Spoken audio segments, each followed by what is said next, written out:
There are stories that history buries not because they are forgotten, but because they burn too brightly with shame. Beneath the magnolia-scented air of old Savannah, behind the lace curtains and polished silver, lies a silence that once screamed. It is the story of a woman who mistook control for divinity, who believed that blood could buy eternity, and whose name was whispered only when the candles were out. Tonight, we reopen that silence, not to curse her memory, but to listen to the truth it still tries to tell. The shadow of Southern nobility is not merely a tale of moral corruption wrapped in lace and elegance. It is a living paradox, a theater where grace and decay share the same stage. The Lady of Savannah embodied that contradiction, her life both a testament to refinement and a monument to repression. To understand her, one must peel back the layers of charm and civility that defined the antebellum South and look into the abyss that pulsed beneath its polished surface. She was the product of a world that worshipped order and bloodline, a world that believed manners could wash away the stench of cruelty, and lineage could sanctify sin. Her scandal did not emerge as a sudden act of madness, but as the inevitable eruption of a centuries-old disease, the infection of a collective psyche built on denial and dominance. Savannah in the 1840s was a city of contradictions. Its oak-lined avenues and manicured gardens hid an unspoken reality. Beneath every pillar of marble stood a foundation of suffering. In parlors filled with laughter, the air trembled with the quiet knowledge of what sustained such comfort: the invisible labor, the whispered abuse, the cries that never reached polite ears. The Lady of Savannah was not an exception to this pattern, but its purest embodiment. She was noble by birth and cold by conditioning. Her sense of morality was not guided by conscience, but by the preservation of reputation. To her, virtue was not a matter of goodness, but of appearance. Her elegance was armor, her cruelty a form of control. The scandal that would define her legacy, the forcing of her nieces to bear slaves for the estate, was born not from chaos, but from the order she so desperately sought to preserve. Her obsession with legacy reflected the deeper fear haunting the Southern aristocracy, the fear of extinction. The plantation system, already trembling under the weight of economic uncertainty and moral hypocrisy, clung to its symbols of permanence: land, family, and blood. For the lady, the estate was her identity, her immortality. Its decay would mean her own death, both literal and spiritual. She saw in her nieces' wombs the continuity of that legacy, the only means to keep her family's name carved in the soil of Georgia. In commanding them to bear the children of enslaved men, she transgressed every boundary of decency, but in her mind, it was an act of preservation, a grotesque alchemy meant to fuse bloodlines, to breed endurance out of exploitation. Her reasoning was monstrous, yet deeply human, born from the same shadow that lurks in every psyche that seeks power without introspection. The lady's world was built upon a fundamental lie: that refinement could coexist with brutality without consequence. She dined under chandeliers while her estate thrived on human suffering. She prayed in church pews lined with guilt she refused to name. The genteel world she inhabited demanded repression as its highest virtue. One could not be truly moral, one had only to appear moral. Thus, her entire existence became performance, a masquerade of righteousness masking the terror of self-confrontation. The scandal, when it came to light, shattered that performance. It was as though the repressed darkness of her soul had erupted into daylight, refusing to remain buried any longer. What she had hidden within, the shame, the guilt, the cruelty, spilled into public consciousness, forcing a society that had thrived on silence to glimpse its own reflection. The deeper tragedy of her story lies not only in her actions, but in what they reveal about the collective psyche of her time. Every civilization, when it denies the moral weight of its own foundation, eventually manifests its shadow in human form. The Lady of Savannah became that manifestation, a mirror held up to a culture that worshipped gentility while practicing dehumanization. Her madness was not individual insanity, but the eruption of the collective guilt of a people who refused to reckon with their dependence on bondage. She carried within her the echoes of an entire system's hypocrisy. Her scandal was less about sexual transgression or moral failure and more about the exposure of truth, a truth too terrible for her world to bear. The concept of purity obsessed her, purity of blood, of name, of faith. Yet the more she clung to this illusion, the more it decayed in her hands. Her desire to control the lineage of her family through her nieces' bodies was an attempt to impose order upon chaos, to craft a new purity out of defilement. It was the ultimate act of delusion, the belief that one could dominate nature, morality, and even the divine order through willpower alone. In truth, what she created was corruption masquerading as continuity. The children born from her command were living contradictions, symbols of the South's moral collapse, half victim, half inheritance. They bore the weight of her sin and the silence of her victims. The lady's actions also unveil a twisted relationship with guilt. In her world, guilt was not a force for repentance, but an emotion to be suppressed, buried beneath decorum and ritual. She likely saw herself as a martyr for the family name, suffering not from remorse but from the burden of maintaining appearances. To confess, to feel, to break.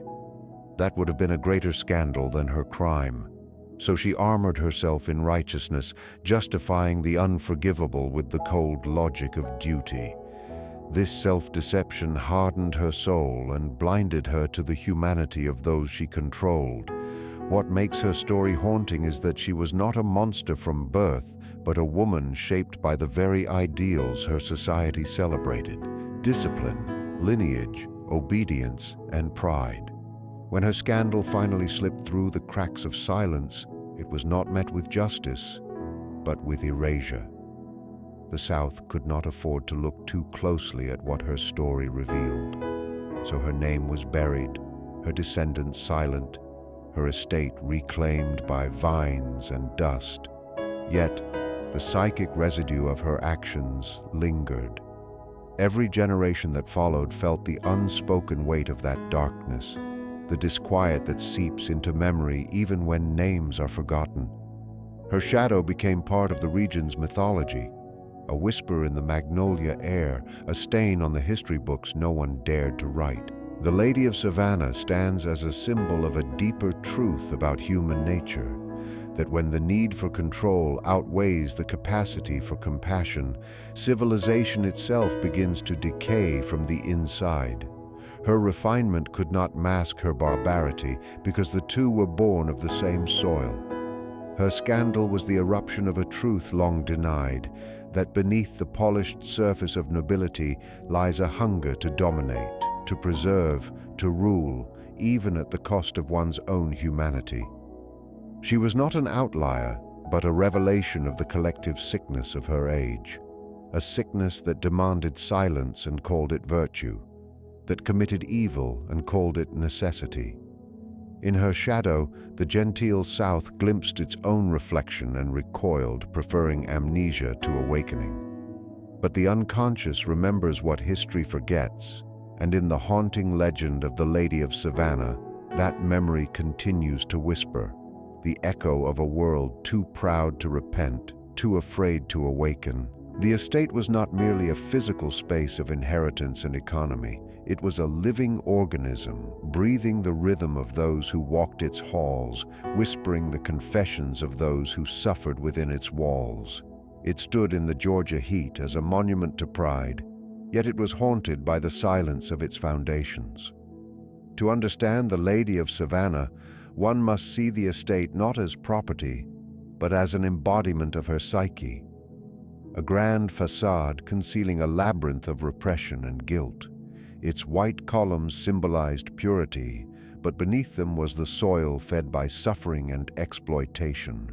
Every polished stair, every ornate chandelier, every portrait hanging on the walls bore silent witness to a history that refused to rest. It was the unconscious of an entire generation carved into architecture, and the lady, its mistress, was both its guardian and its prisoner. The estate's physical structure mirrored the structure of her inner world, rigid, ordered, hierarchical. Each wing and servant's quarter corresponded to the layers of her mind, divided between the acceptable and the forbidden. In the parlors, light filtered gently through lace curtains, touching delicate china and carefully arranged flowers. Here dwelled the persona she showed to society, a performance of virtue and grace. But the lower chambers, the basements, the slave quarters, these were the buried aspects of her being, the disowned parts of her humanity she refused to confront. The cries, the exhaustion, the unspoken horror of the enslaved became the estate's heartbeat, a rhythm she tried to silence through control and ritual. Her attempts to maintain order through rules and fear were her way of suppressing the chaos that trembled beneath the surface of her own consciousness. The act of forcing her nieces to bear children for the estate was an expression of this psychic control. She saw herself as preserving the estate's vitality, ensuring its continuity, but in reality, she was trying to master her own fear of decay. The estate was her immortality. Its collapse would mean her own annihilation. It was no longer a place to live. It was a psychic body that demanded nourishment, even if it came from corruption. The enslaved women and the young nieces became symbolic extensions of this hunger. Through them, she sought to create life as a means of staving off death, to use reproduction as a tool of ownership. The lady did not see her nieces as individuals but as instruments of the estate's will, just as she did not see the enslaved as people, but as the estate's lifeblood. This dehumanization reflected not just moral decay, but the disintegration of her own spirit, as she became a vessel for the estate's demands rather than its master. The estate's grandeur was maintained through denial. Guests arrived for soirees, the air filled with perfume and piano melodies, but the true melody was deeper, the rhythm of hooves and chains, the quiet moaning of laborers who worked unseen. The lady's obsession with beauty was her way of concealing truth. She used aesthetics to bury conscience. The garden she tended with meticulous care was the symbolic frontier between what she allowed to bloom and what she forced underground. Her roses were fed by the same soil that buried human despair. To her, this was divine order, each thing in its place, each pain hidden behind elegance. Yet in that symmetry, the unconscious grew restless. The estate itself seemed to carry a pulse of rebellion, a quiet tension that seeped through the floorboards and whispered through the corridors. Dreams of the lady, if they had been recorded, would likely have been filled with imagery of decay masked by beauty. A crumbling hallway behind velvet drapes, a cracked mirror reflecting her younger face, rooms filled with unending cries. These would have been manifestations of her psyche, struggling to reconcile the image she maintained with the truth she denied. The estate was her dream externalized, an elaborate illusion of permanence in a world rotting beneath the surface. Each generation that inherited it would inherit more than land. They would inherit the collective trauma stored within its walls. It was not only haunted by the souls of the enslaved, but by the emotional residue of every act of silence, every moral compromise justified as duty. The estate's power over her nieces was psychological as much as physical.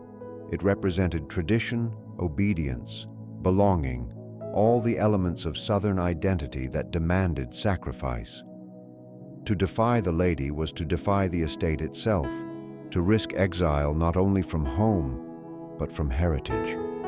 Her nieces were trapped within the architecture of control, their bodies and destinies consumed by the same structure that consumed their aunt.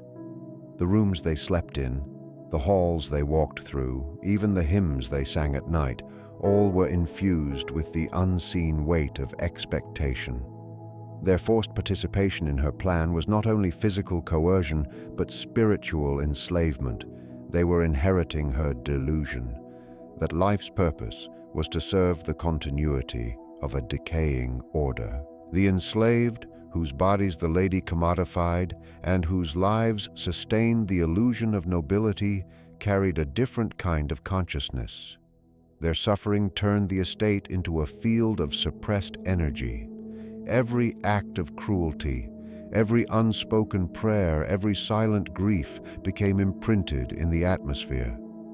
The estate became a container of pain, and that pain eventually began to speak, not through words, but through consequence. As years passed, crops failed, illness spread, and deaths haunted the family. The lady likely saw these as curses or bad fortune, never realizing they were the inevitable psychic retaliation of what had been repressed for too long. Nature itself, the soil of Georgia, began to mirror her inner collapse. Fields that once thrived became barren, and her own mind began to follow the same pattern. The estate thus became a metaphor for the human psyche itself, beautiful in form, terrifying in depth, containing both creation and destruction.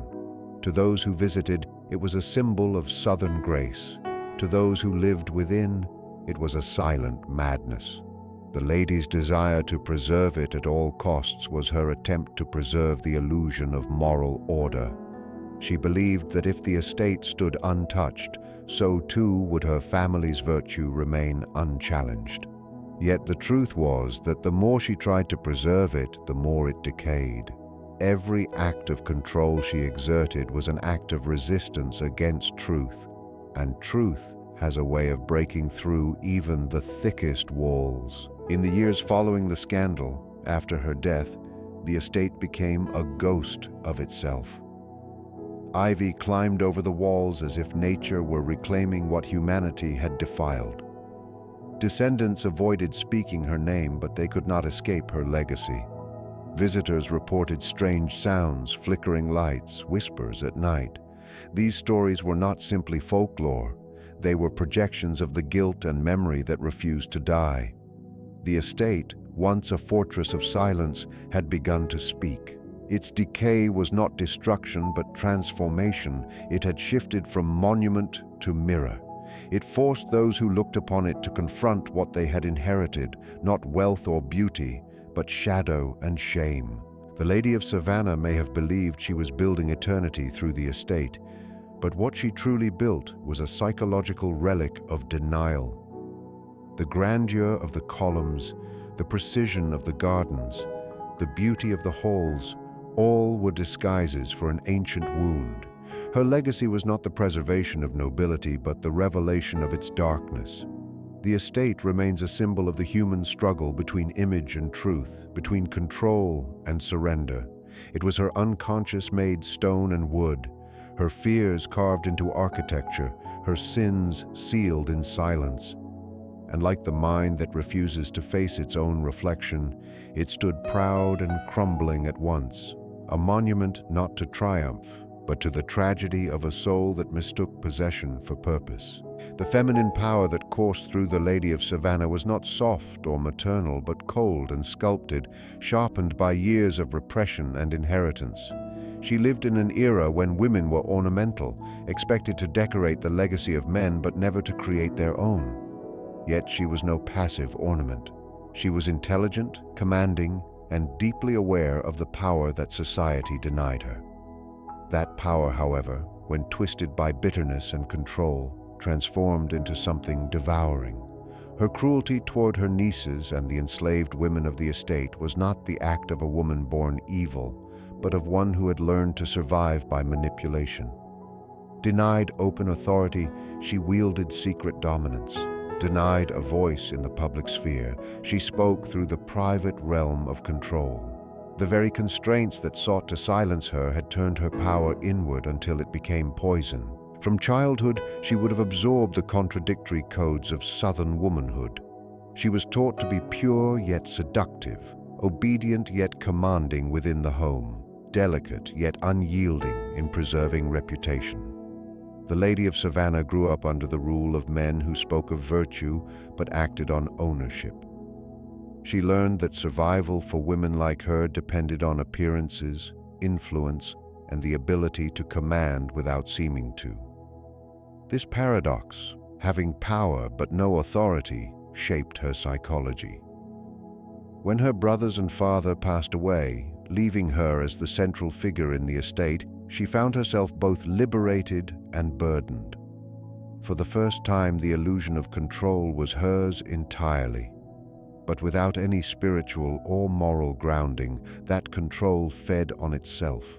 What began as the desire to preserve her family's name and wealth soon mutated into domination over the bodies of others. Her nieces became both protégés and prisoners.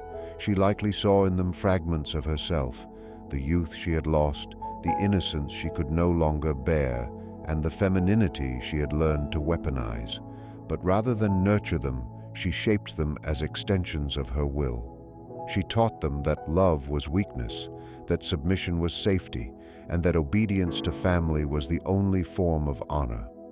The scandal that would forever mark her name, forcing those nieces to bear children from enslaved men to perpetuate the estate's bloodline, was not a mere act of depravity, but the climax of years of psychological distortion. In her mind, she was teaching them the highest form of duty, the sacrificial role she herself had embraced. She had internalized the logic of power so completely that she could no longer distinguish between creation and destruction. The tragedy of the Lady of Savannah lies in this distortion of the feminine principle. The nurturing force that might have healed generations became a mechanism of control. She embodied the archetype of the devouring mother, the figure who consumes rather than protects, who binds her children to her by guilt and fear.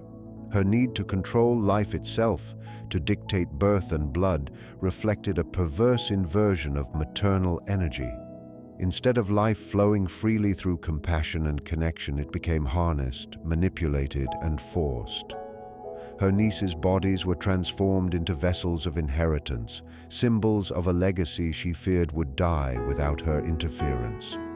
The lady sought to create immortality through them, but in doing so, she killed everything sacred in the feminine spirit: tenderness, empathy, and natural balance. In the southern world she inhabited, power was measured in land, lineage, and legacy.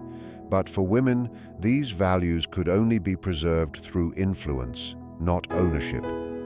Her manipulation of life itself, of reproduction, of bloodlines, was her way of entering the masculine domain of control. She became the patriarch in a feminine body, the keeper of rules once enforced by men. Yet in imitating the very system that had suppressed her, she lost the essence of her own identity. Her cruelty was mimicry, an attempt to dominate because domination was the only language her world respected. The forced pregnancies, the emotional blackmail, the psychological confinement, these were expressions of a soul trying to assert control in a world that had denied her autonomy.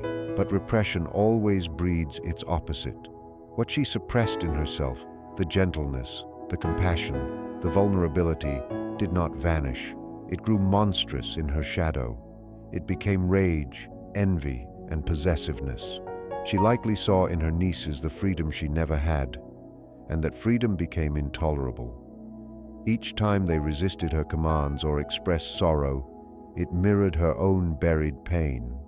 She projected her internal conflict onto them, punishing them for the very innocence she had lost. Her cruelty, therefore, was also self-punishment. She destroyed what she could not reclaim. The enslaved women on her estate experienced this rage in its most brutal form, as she exercised control over their wombs, their lives, and their identities.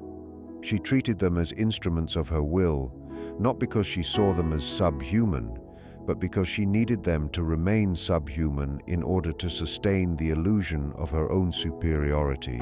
Without someone to dominate, her sense of worth would collapse. The lady's distorted femininity was not an isolated condition. It reflected the broader sickness of the society that created her. The antebellum South idolized women as symbols of purity and grace while simultaneously binding them in silence. It created a contradiction so deep that madness was its natural consequence. Women, like the Lady of Savannah, bore the impossible burden of representing moral order while existing in a world built on moral rot. To maintain that balance required self-deception, and she became its master. Her refinement was a mask, her charm a form of control. Beneath it all simmered the anger of a woman who had never been allowed to feel fully human. Her descent into cruelty was also a descent into isolation. Those who once praised her began to avoid her, whispering of her strange obsessions and the eerie quiet of her estate. The nieces, once her companions, grew silent and ghost-like, moving through the house as though afraid of their own breath. Servants avoided her gaze. Even the enslaved, accustomed to suffering, sensed something otherworldly in her presence, a chill that came not from malice alone, but from spiritual disintegration. She had become the embodiment of power turned inward, a force that devoured not only others, but herself. Her health began to decline. She grew restless at night, wandering the halls as though haunted by what she had created. The estate became a reflection of her psyche, orderly on the surface, rotting beneath. And yet, within her story lies a kind of tragic comprehension. The Lady of Savannah was not born evil. She was born into a world that taught her to equate love with possession, strength with cruelty, and virtue with control. Her entire life was a defense against the fear of losing significance. By forcing her nieces to bear the burden of her will, she was attempting to escape the mortality that haunted her. The act of creation became her rebellion against the inevitable decay of the body and the estate. But in replacing love with domination, she turned creation into violation. Her legacy was not life eternal, but the repetition of pain. Her story reveals the most terrifying truth about corrupted power. When the natural balance between creation and destruction collapses, even love becomes a weapon.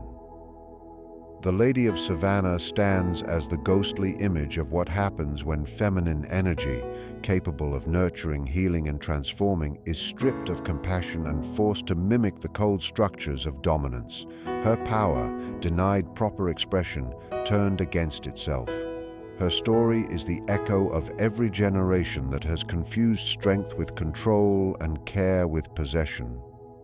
In her, we see not merely a scandal from 1843, but the timeless warning that when humanity represses its softer instincts in favor of domination, the soul devours itself, and what remains is a hollow beauty haunted by its own shadow. Silence was the most eloquent language of the Lady of Savannah's world.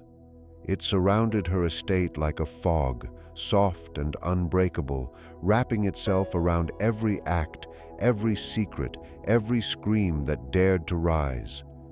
The scandal that defined her life and legacy, the forcing of her nieces to bear children through enslaved men for the sake of the estate, was not only an act of horror, but a symphony of silences.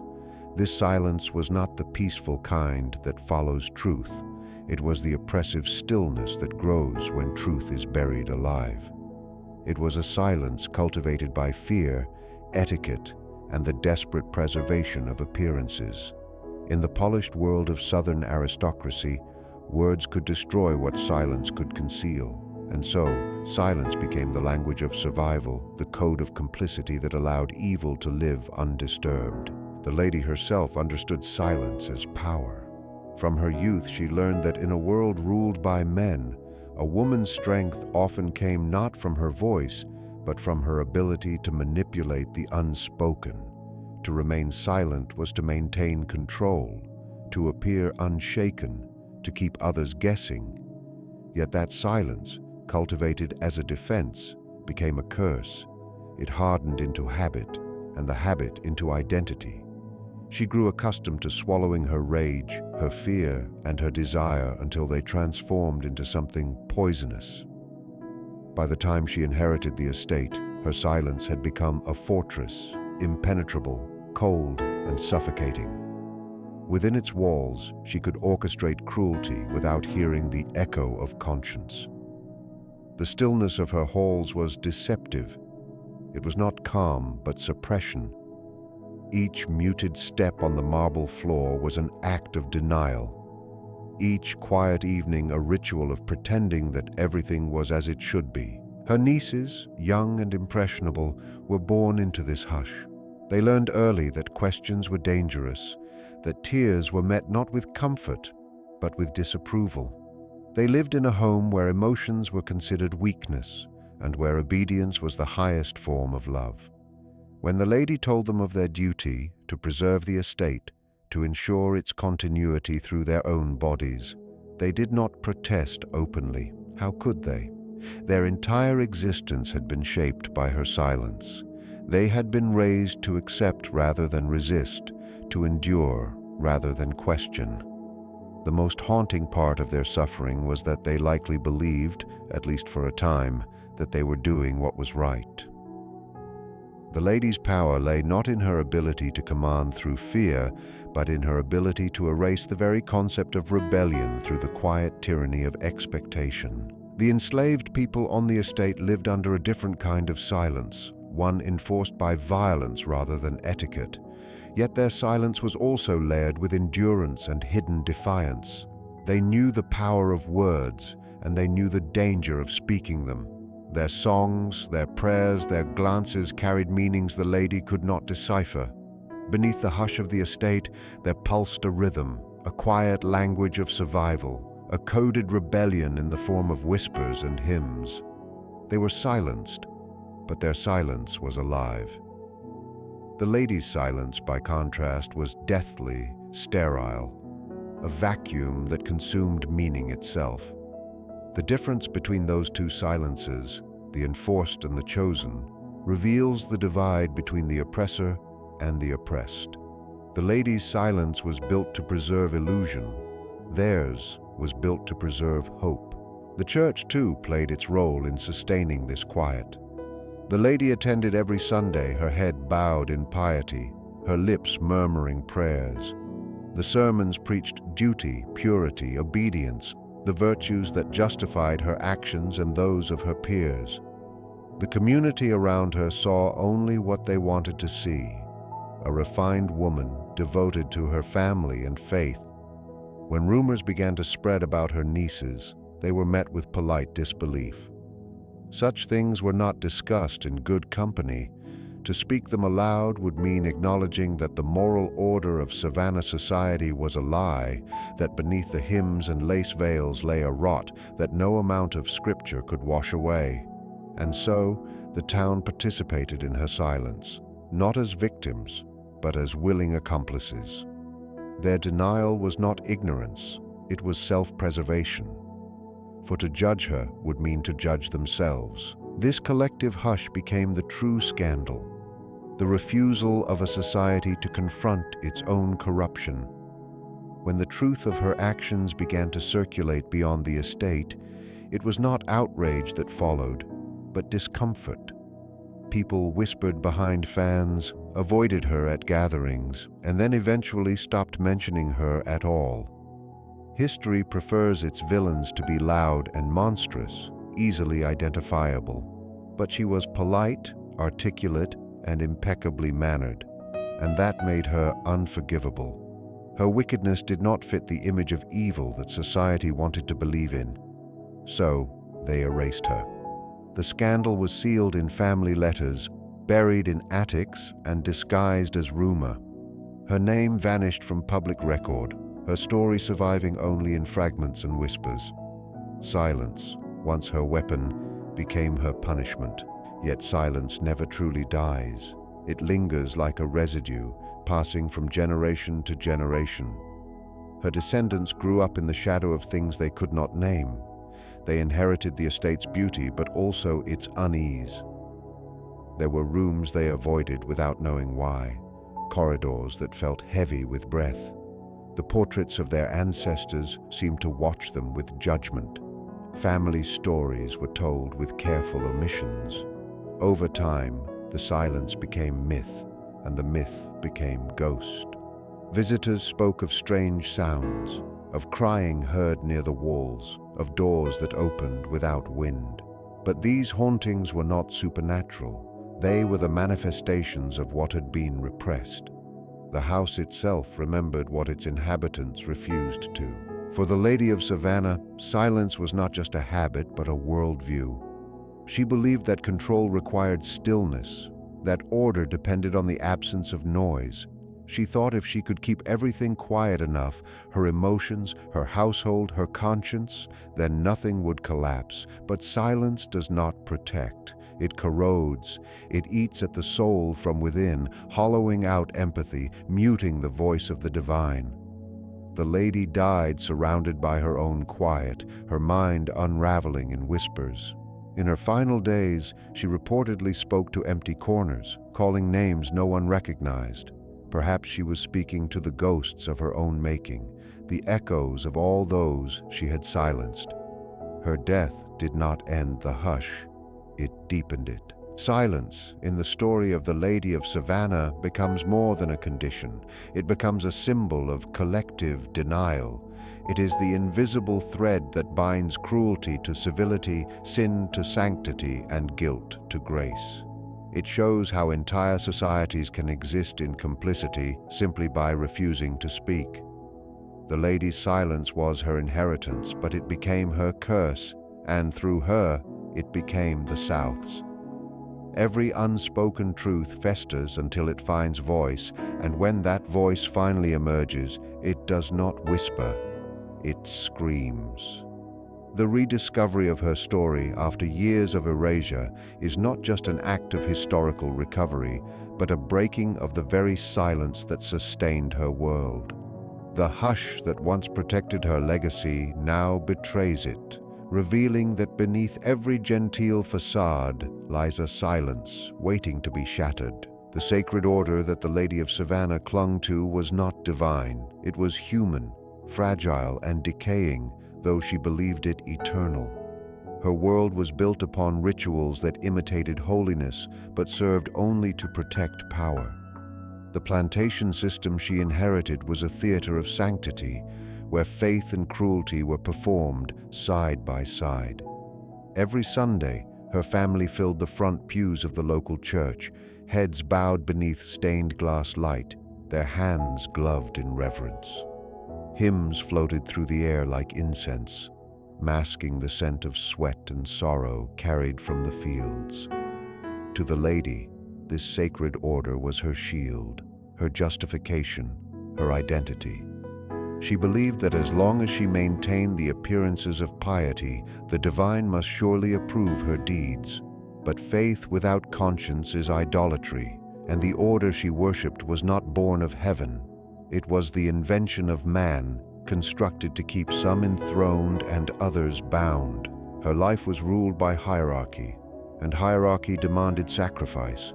The estate stood as a miniature kingdom, its structure reflecting the same rigid moral codes she believed governed the universe. God above man, man above woman, woman above servant, servant above slave. This chain of command was her law, and to her, any disruption of it was sin. When her brothers and father died, leaving her to preside over the family's lands, she saw herself as the chosen guardian of that sacred balance. Her duty, as she imagined it, was not to question the system, but to preserve it. Her sense of righteousness was absolute. Every decision, no matter how cruel, was draped in the language of duty.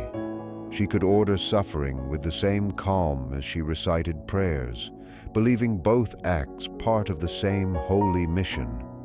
It was this conviction that made her dangerous, not because she was faithless, but because her faith was blind. To maintain the illusion of divine order, she created rituals that made cruelty seem sacred. Meals were taken at precise hours, hymns were sung before dawn, and laborers were lined up for inspection as if they were part of a holy procession. She saw the structure of her household as a reflection of cosmic law, and in this twisted reflection, she positioned herself as its high priestess. When she commanded her nieces to bear children for the sake of the estate, she wrapped her command in the language of prophecy.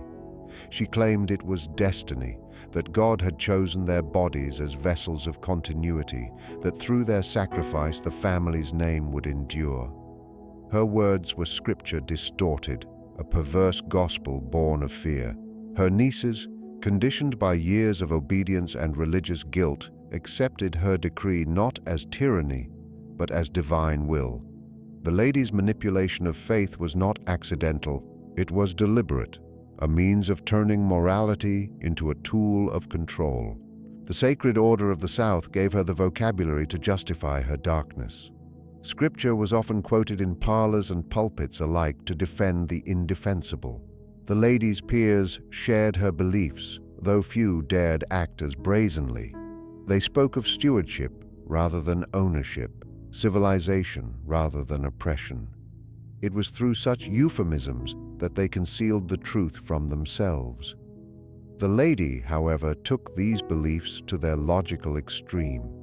She saw herself as chosen, not merely privileged. The blood of her family, she believed, carried a divine mandate to rule, to maintain purity of lineage, to ensure that their way of life would outlast time itself.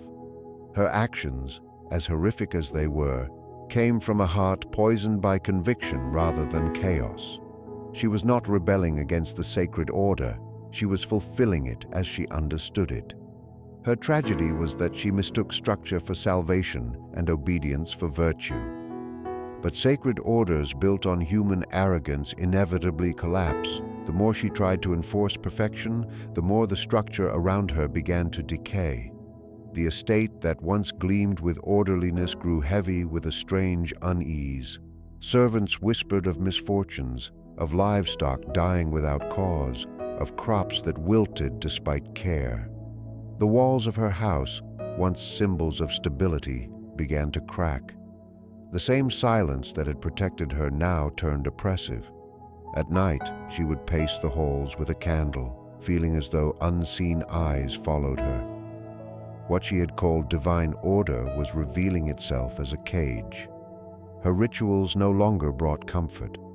Her prayers echoed back to her unanswered. The system she had served began to betray her, for false divinity cannot sustain itself when confronted with truth. Her nieces, once obedient instruments, began to show quiet rebellion. Their eyes, once lowered in deference, now held a shadow of recognition. They began to see through the sanctity of her commands, to sense the madness beneath the sermons. Some whispered to each other in the dark. Others prayed not for blessing but for escape. The lady sensed this shift and grew more desperate, tightening her control under the guise of holiness. She hosted more church gatherings, spoke more often of divine will, and punished even small acts of defiance as moral corruption. Her power, once serene, became frantic. The sacred order she worshipped was disintegrating, and she tried to rebuild it with fear. The breaking of this order did not come in a single moment, but through slow unraveling. The community that had once revered her began to distance themselves. Rumors spread of strange births, of curses upon the estate. Some whispered that God's wrath had descended upon her for sins unspoken. Ministers visited and left unsettled, sensing something unholy behind her polished manners.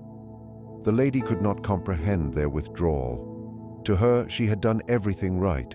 She had preserved tradition, enforced purity, honored her family name. Yet everything around her was falling apart. She was witnessing the collapse of the sacred, but she mistook it for betrayal rather than consequence. When the scandal finally became impossible to hide, it tore through Savannah's polite society like a storm. The very people who had once praised her piety now turned their eyes away, pretending not to have known her. The church disowned her privately while preaching forgiveness from the pulpit.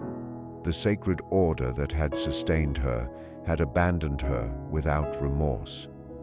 The Lady of Savannah, who had devoted her life to preserving divine structure, died in the ruins of her own creation. Her estate, stripped of its sanctity, became a mausoleum of hypocrisy. The church bells that once marked her devotion tolled for her burial, their sound hollow against the sky. Her story reveals that what she called sacred was in truth an elaborate illusion, a social and spiritual architecture designed to conceal the rot beneath. The collapse of her world was not the work of fate, but the inevitable result of a system that confuses power with righteousness. She believed she could control destiny by maintaining ritual and order, but in doing so, she turned her faith into idolatry. Her downfall was not caused by rebellion against God, but by her attempt to replace him with her own authority. She mistook inheritance for holiness, control for salvation, and silence for peace. When the sacred order finally crumbled, what remained was the truth she had buried all her life, that divinity cannot be found in domination, and no estate, no lineage, no ritual can sanctify cruelty. The Lady of Savannah's ruin was not only the end of one woman's reign, but the symbolic death of the false sanctity that had governed her world.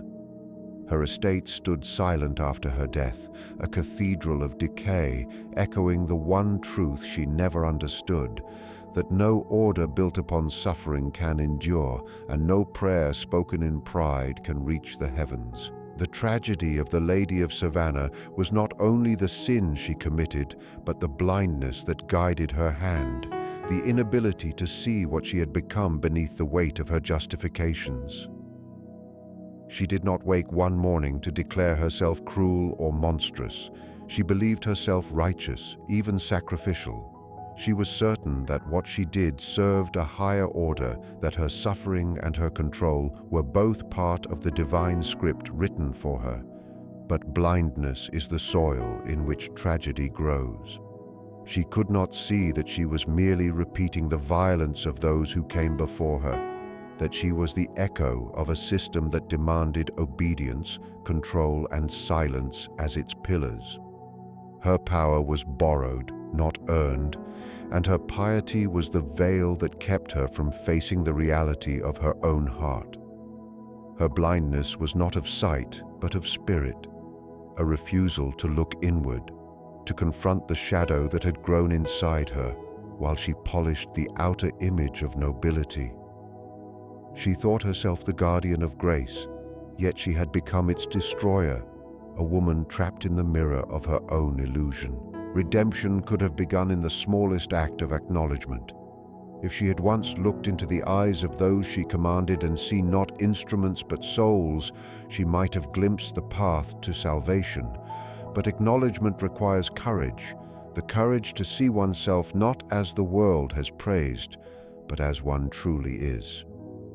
The lady's fear of self-knowledge was greater than any fear of divine judgment, for to recognize her cruelty would be to dismantle her entire identity, to accept that her life's purpose was built on suffering and deceit. She could not bear that weight, so she retreated deeper into ritual, into religion distorted by power, into silence wrapped in moral language. She mistook penance for redemption, as if prayers alone could erase the memory of the cries she caused. But the soul does not forgive through words. It forgives through transformation. And transformation demands the surrender of control, the very thing she could never release. Her descendants carried the weight she refused to face. Though her name was eventually buried under time's dust, the echo of her deeds remained in the bloodline, unspoken but felt. They grew up in a house where the air was heavy with things not mentioned, where portraits watched silently and rooms were kept locked for reasons no one explained. Children learned early that certain questions brought discomfort, that history was both honored and feared. The past was a ghost that hovered over their meals and their prayers. The lady's blindness had not died with her, It had been inherited as silence. Each generation repeated fragments of her story without knowing its truth, each one sensing that something sacred had been violated long ago. The curse was not in superstition, it was in unacknowledged memory. For what is not faced becomes fate, and the sin that is denied becomes the inheritance of the innocent. The rediscovery of the lady's scandal in later years was more than a historical revelation. It was an act of collective awakening. When the hidden records and letters surfaced, they forced Savannah to confront what it had long chosen to forget.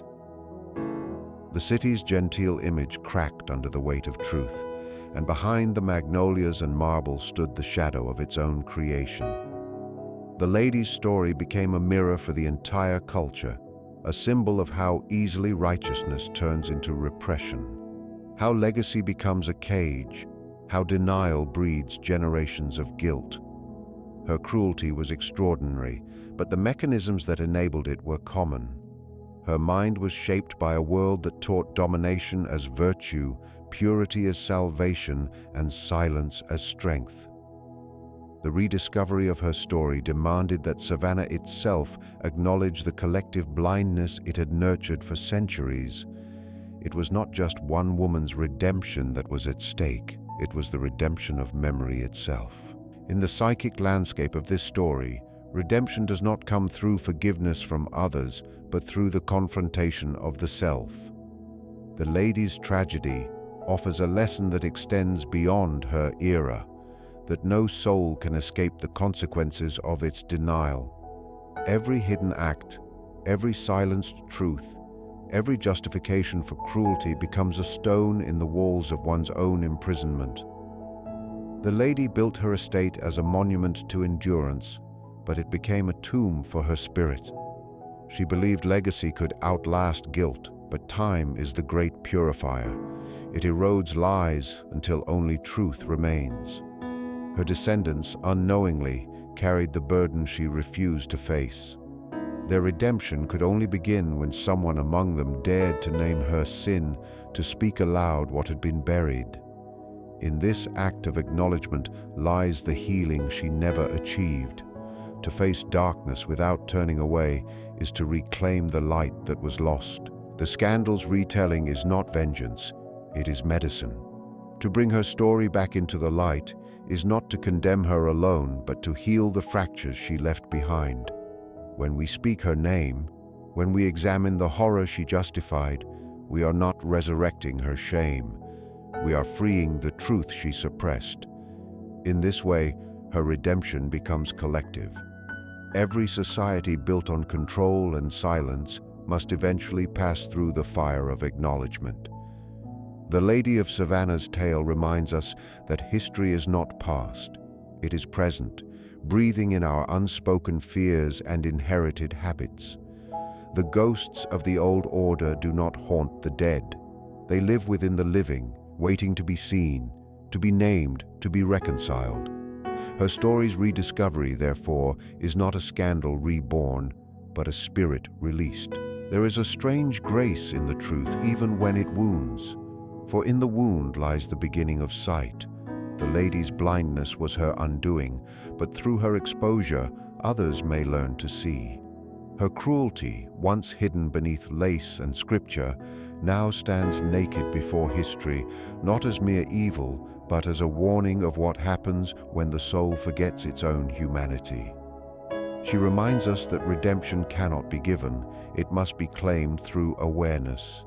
Acknowledgement is the bridge between sin and healing, between ignorance and wisdom. Even those who can no longer speak, whose bones lie beneath the soil, can be redeemed when the living dare to tell their truth without fear.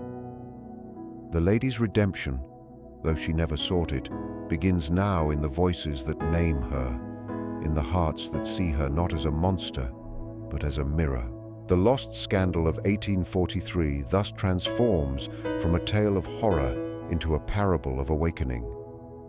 It reveals that evil often wears the face of order, that righteousness without reflection is merely pride dressed as virtue, and that no structure, no estate, no faith, no family name can conceal the truth forever.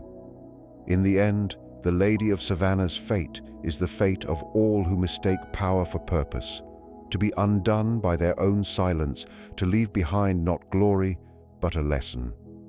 Yet even in this, there is grace. For the truth that destroys illusion also opens the path to freedom. To look upon her story is to look within ourselves, to ask what hidden inheritances we carry, what unspoken wrongs we protect, what ghosts still demand acknowledgement in our own time. In doing so, we give meaning to her ruin. We turn scandal into revelation and history into healing. The Lady of Savannah's scandal is not merely a tale of one woman's madness. It is the mirror of a civilization that called its sins holy and its cruelty sacred. Her downfall was not born of rebellion, but of blindness, a blindness shared by all who choose comfort over conscience. Yet within her ruin lies a lesson that time cannot erase, that no estate can outlive the truth, and no prayer can sanctify oppression. The walls she built to preserve her legacy have crumbled into dust, but from that dust rises a voice, quiet, enduring, and redemptive. It reminds us that history's true purpose is not to glorify the powerful, but to free the forgotten. In remembering her, we do not relive her darkness, we reclaim our sight.